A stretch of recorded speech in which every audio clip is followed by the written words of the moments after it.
শ্বশুর যে শারীরিক সম্পর্ক করবে চাই তার ভিডিওটা ও মনে করেন বালিশের তলা ইয়ের সাথে মোবাইল ক্যামেরা সেট করে থুইয়ে ওই ভিডিওটা করছে করার পরে ওই আসসালামু আলাইকুম দর্শক মণ্ডলী, আশা করি আপনারা সকলে অনেক ভালো আছেন। শ্বশুরের দ্বারা ধর্ষণ থেকে বাঁচতে পুত্রবধূ যে নাকি মোবাইলে ধারণ করে ভিডিও, সেই ভিডিওতে দেখা যায় মানুষরূপী অমানুষের শ্বশুর যে নাকি পুত্রবধূকে ধর্ষণের উদ্দেশ্যে ঘরে প্রবেশ করে। সেই বিষয় নিয়ে হঠাৎই সেই পুত্রবধূর ঝুলন্ত মৃতদেহ ঘর থেকে উদ্ধার করা হয়। আত্মহত্যা নাকি পরিকল্পিত হত্যা, সেই হত্যার বিষয় নিয়ে শ্বশুরকে অভিহিত করলে সেখানে বেরিয়ে আসে ভয়াবহ চিত্র। ঘটনাটি ঘটেছে রংপুরে বালাপাড়ায়। অবশ্যই ভিডিওটি দেখতে থাকুন। মানুষ কতটা হিংস্র এমনকি নিকৃষ্ট হয়ে গিয়েছে, শুনলে জানলে আপনারা নিজেরাই অবাক হয়ে যাবেন। চলুন সরাসরি মূল ভিডিওতে চলে যাই। যে শারীরিক সম্পর্ক করবে চাই তার ভিডিওটা ও মনে করেন বালিশের তলা ইয়ের সাথে মোবাইল ক্যামেরা সেট করে থুইয়ে ওই ভিডিওটা করছে করার পরে ওই ভিডিওটা আমাকে দেখাইছে। মরার আগে ওর ভাইয়ের ফোনে এইটা মনে করেন ট্রান্সফার করে দিয়ে ও মরছে, কিন্তু কারো ভিডিও করছিল ওর স্বামী সব কিছু মনে করেন ডিলিট করে দিয়েছে, কয় না ভিডিও থোয়া যাবে না। পরশু দিনে আমি ওর বাবার বাড়িতে গেছিলাম, মেয়েটাকে নিয়ে ওর বাবার বাড়িতে গেছিলাম ওর ভাইয়ের বিয়ে খাবার, ওর শ্বশুর শাশুড়ি সবাই গেছিল, কিন্তু ওর বাসায় আমি যে যাই প্রতিদিনে আমার কোনো কথা কওয়ার চান্স পাই না উনি। মানে ওদের বাসায় ও সবসময় দেখি আমি হাসি খুশি থাকে, মানে ও যে আমাকে কিছু কইতে চায় ওদের বাড়ির মানুষ পাহারা থাকে সবসময় পাহারায়, মানে ও যে আমার সাথে একটা ভালো মন্দ কথা বলবে তা কওয়ার পায় না। সেদিন পরশু দিনে ওর বাবার বাড়ি গেছিলাম বিয়ে খাওয়ার জন্যে, মিতুর ভাইয়ের বিয়ে খাওয়ার জন্য গেছিলাম। যাওয়ার পরে ওইখানে আমাকে সাইড করে কইতেছে, খালা আমি তোমার সাথে কথা আছে, তোমরা তোমাকে বিয়ে দিন, কথাগুলো কইছে। আর ওই যে ও শ্বশুর যে শারীরিক সম্পর্ক করবে চাই তার ভিডিওটা ও মনে করেন বালিশের তলা ইয়ের সাথে মোবাইল ক্যামেরা সেট করে থুইয়ে ওই ভিডিওটা করছে করার পরে ওই ভিডিওটা আমাকে দেখাইছে।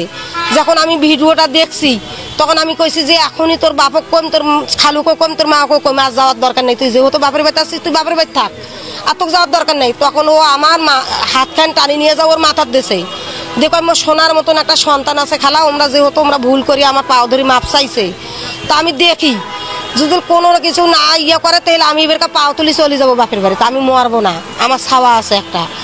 এই কথা কয়া আমি ভিডিওটার কথা বলতে চাইছিলাম আমার স্বামীকে, আমার বহনাইক, আমার বইনক।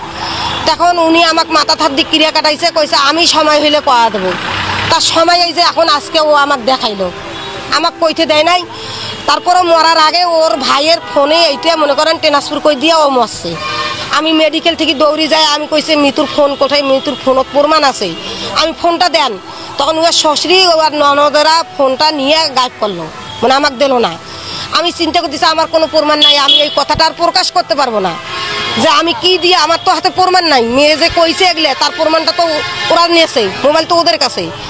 পরে আমার ভাগ্নে আসি কইতেছে যে খালা আমার ফোনত আমার বোন একটাই হয়, আমাকেও দেখাইছে, কিন্তু কারো ভিডিও করছিল ওর স্বামী সব কিছু মনে করেন ডিলিট করে দিয়েছে, কয় না ভিডিও থোয়া যাবে না। মোবাইলটাও আশ্রয় ভাঙি ফেলাইছিল। মেয়ের নাম মিতু বানু, মেয়ের বাপের বাড়ি হইলে বদরগঞ্জ থানা, এক গ্রাম হইলে নাটারাম স্কুল পাড়া, আমার বাড়ি হইলে দর্শনা রেলগেট বিনোদপুর, আর ওর জামার বাড়ি হইলে বালাপাড়া। আমার নিজের ভাগ্নি হয়, তার জন্য সাজাটা দেয় আমি রাইনের কাছে, এইটাই আমার আবেদন। ওর সন্তান একটাই 9 মাস বয়স, সে সন্তানও সেই ফুলের মতন ভাগ্নি। মেয়েটা আমি এখানে বিয়ে দেব না, ছেলের বাপ হাত পা ধরিয়ে নেছে বেড়ার বউ করিয়ে, এবং বিয়ে হয়েছে 3 বছর হয়, তার 10 মাসের একটা বাচ্চা। ছেলেটা নেশা খাওয়া বেড়াইতো, তারও অনেক 2-4 চালান যায় মেয়ের বাপের বাড়িতে আটক ছিল। এরা যায় আলোচনা করিয়ে শাসন টাসন করে নিয়ে আসছে। আজকে সকালে নাকি ভাগ্নি আমার ফার্স্ট নোট দিছে, আমি যেটা শুনছি। তারপরে আমার ছেলে ফোন দিল 1টার দিকে, বাবা তাড়াতাড়ি ওখানে যাও। গেলাম, আসলাম, আসিয়ে দেখি লাশ আগ্নেয় শোয়া রাখছে। তৎক্ষণাতে আমি কোতোয়ালি থানাতে ফোন দিছি। যখন ফোন দিছি তখন আমাকে এক এসআই বলছে যে থানায় তো ভাই লোক ঢুকছে। আমি একটু থানার বাইরে আছি, থানায় লোক ঢুকছে। তখন ভাই কোন লোক গেল থানায়? আমাদের মেয়ে পক্ষের লোক গেছে না ছেলে পক্ষের লোক গেছে, তা আমি জানি না। আমি তৎক্ষণাতে এনাদের একটু দুর্বলতা দেখছি আমি তৎক্ষণাৎ ত্রিপল লাইনে ফোন দিচ্ছি। আমি ত্রিপল লাইনে ফোন দিচ্ছি, ত্রিপল লাইন থেকে সরাসরি ঢাকা থেকে আমার সাথে কথা বলছে, এখানকার অফিসারের সাথে কথা বলছি। কথা বলে এরা বলছে যে তাড়াতাড়ি আপনি থানায় আসেন, একটা অভিযোগ লিখতে হবে। আমি থানায় গেছি, অভিযোগটা লেখে নেই, না লেখে আমার সাথে ওরা চলে আসছে। আসার পর মেয়ের খালুর বাড়ি থেকে খুবের ঘরে বাড়ি থেকে, পালিচারা থেকে এবং বদরগাছ নাটারাম থেকে লোকজন আসছে, আমরা আসছি, প্রশাসনের লোক সহ ঢুকছি। তখন ফুটেজটা কেউ পায়নি। ফুটেজটা আমার ভাগ্নি কিন্তু আজকে সকালবেলায় ভোরবেলায় ওর ভাইয়ের ফোনে ট্রান্সফার করছে, ট্রান্সফার করিয়াও সে ফাঁসি দিচ্ছে। এখন সাংবাদিক জাহিদ ভাই ছিল, ওনার কাছে গেছে, ভাগ্নের কাছে আছে, আমার ছেলের কাছে আছে, এখন বিভিন্ন জায়গায় হচ্ছে।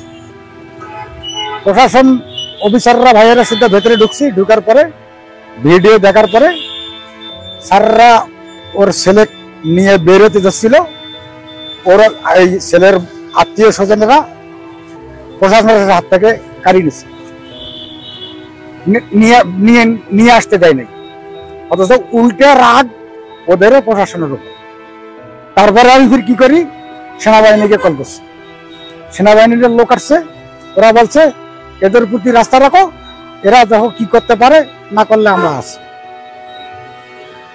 এই পর্যন্ত ফুটেজ যখন দেখছে তখন কিন্তু এই এরও লোক, মানে ওই ছেলে পক্ষের লোক ফুটেজ দেখার পরে তখন কিন্তু ওই এলাকার লোকেরাই ওর বাড়ি ঘর ভাঙাচুরা করতে গেছিল, না ওদেরকে মারপিট করবে, ধরিয়ে দেবে। তার সাথে আমাদের কিছু লোক ছিল, ওই ছেলের পক্ষের লোকেরা কিছু আমাদের লোককে ডাঙ্গা পিটি ফাটে গেছে, মাথা ছিলি গেছে, আমাদেরও কিছু লোক আহত হয়েছে। আমরা মৃত বানুর মৃতদেহ উদ্ধার করে হাসপাতালে প্রেরণ করেছি। তার পোস্টমর্টমের পরবর্তীতে আমরা জানতে পারবো ঘটনাটা কি, আসলে হত্যা না আত্মহত্যা, বিষয়টি আমরা খতিয়ে দেখছি। এছাড়াও তার পরিবারের পক্ষ থেকে যদি কোনো অভিযোগ বা কোনো পেশা দাবি করে তাহলে আমরা অবশ্যই আইন করব। আপনার সম্পূর্ণ ভিডিও ক্লিপে স্থানীয় মানুষ, পরিবারের মানুষ যেভাবে সেই বিষয়টি বর্ণনা প্রদান করছে, মানুষ কতটা হিংস্র হতে পেরেছে, সেখানে যেভাবে সেই বিষয় নিয়ে ভিডিও সামাজিক যোগাযোগ মাধ্যমে ভাইরাল হলে যেভাবে সেই বিষয় নিয়ে আলোচনা সমালোচনা, এমনকি সেই পুত্রবধূ ঝুলন্ত মৃতদেহ, আসলেই সে যেভাবে পরিকল্পিত হত্যার শিকার হয়েছে, অবশ্যই মানুষরূপী সেই অমানুষ সেই শ্বশুরের অতি দ্রুত মৃত্যুদণ্ড কার্যকরের জোর দাবি জানাচ্ছি। সেই সম্পর্কে আপনাদের তথ্য মন্তব্য কমেন্ট বক্স জানাবেন। সকলে সচেতন থাকবেন, পরিবার নিয়ে ভালো থাকবেন, সুস্থ থাকবেন। দেখা হবে পরবর্তী অন্য কোনো ভিডিওতে। সে পর্যন্ত আল্লাহ হাফেজ।